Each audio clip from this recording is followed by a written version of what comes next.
नमस्कार, मैं हूं राधा राणा और आप देख रहे हैं आरबी टाइम्स। आज हम बात करेंगे उस बयान की जिसने बिहार की सियासत में फिर से हलचल मचा दी है। जी हां, हम बात कर रहे हैं पूर्णिया से सांसद पप्पू यादव के उस तीखे बयान की जिसमें उन्होंने न सिर्फ बिहार में बढ़ते अपराध को लेकर चिंता जताई बल्कि ऑपरेशन सिंदूर को लेकर भी केंद्र सरकार पर जमकर हमला बोला। पप्पू यादव ने साफ कहा कि बिहार में अपराधियों को सत्ता संरक्षण प्राप्त है और सरकार सिर्फ आंकड़ों का खेल दिखाकर सच्चाई से मुंह मोड़ रही है। पप्पू यादव ने कहा कि बिहार में हालात बद से बदतर होते जा रहे हैं।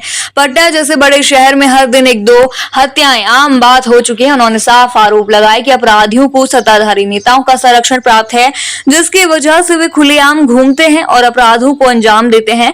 उन्होंने ये बातें नवगछिया में एक रेस्टोरेंट उद्घाटन के दौरान प्रेस से बातचीत में कही, जहां वो मीडिया के सवालों का जवाब दे रहे थे। उन्होंने कहा कि सरकार की नीयत में खोट है, पुलिस कमजोर है और जांच की प्रक्रिया इतनी लचर है कि अपराधी अदालत से आसानी से बरी हो जाते हैं। जी हां, पप्पू यादव ने कोर्ट में बिना ठोस सबूतों के चार्जशीट दायर करने की प्रवृत्ति को भी घातक बताया। उन्होंने कहा कि जांच में अगर शुरुआत से ही लापरवाही बरती जाएगी तो न्याय की उम्मीद करना बेईमानी है। उन्होंने कहा कि सरकार अपराधियों पर लगाम कसने के बजाय उन्हें राजनीतिक ढाल मुहैया करा रही है ताकि वो चुनाव में फायदा दे सके। ये बिहार की जनता के साथ धोखा है और उसका जवाब आने वाले चुनाव में मिलेगा। अब बात करते हैं ऑपरेशन सिंदूर की, जिसमें पप्पू यादव ने बहुत ही बड़ा बयान दे दिया है। उन्होंने कहा कि केंद्र सरकार और खास तौर पर प्रधानमंत्री नरेंद्र मोदी इस ऑपरेशन की शोहरत बटोरने में लगे हैं, जबकि असलियत ये है कि उस ऑपरेशन से कोई बड़ा नुकसान पाकिस्तान को नहीं पहुंचा। उन्होंने इंदिरा गांधी के दौर का जिक्र करते हुए कहा कि जब 1971 में पाकिस्तान के खिलाफ निर्णायक कार्रवाई की गई थी तब वास्तव में देश को गौरव मिला था, लेकिन अब सिर्फ मीडिया मैनेजमेंट और इवेंट की राजनीति हो रही है। पप्पू यादव ने कहा कि ऑपरेशन सिंदूर को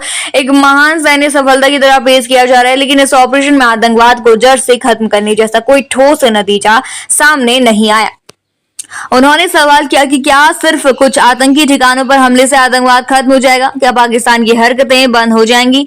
अगर नहीं तो फिर जनता को गुमराह क्यों किया जा रहा है? जी हां, उन्होंने कहा कि सेना का मनोबल बढ़ाना अच्छी बात है, लेकिन उसका राजनीतिक इस्तेमाल नहीं होना चाहिए। हर सैन्य ऑपरेशन को प्रधानमंत्री की बॉन्डिंग से जोड़ देना गलत है। उन्होंने तंज कसते हुए कहा कि सरकार ऑपरेशन की आड़ में जनता की असली समस्याओं से ध्यान भटका रही है।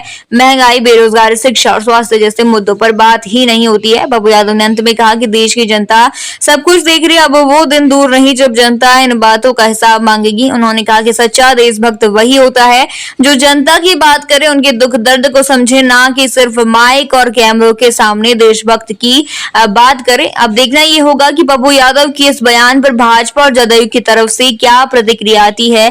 क्या सरकार कोई जवाब देती है या हमेशा की तरह इसे भी विपक्ष की राजनीति कहकर टाल दिया जाएगा? लेकिन एक बात तो तय है कि बिहार की राजनीति में आने वाले दिनों में और भी गर्माहट देखने को मिल सकती है। आप क्या सोचते हैं इस पूरे मुद्दे पर? हमें कमेंट सेक्शन में जरूर बताइए और बने रहिए आरबी टाइम्स के साथ ही चैनल को सब्सक्राइब करना न भूलें और हमारी फेसबुक और वेबसाइट के साथ भी जरूर जुड़ें।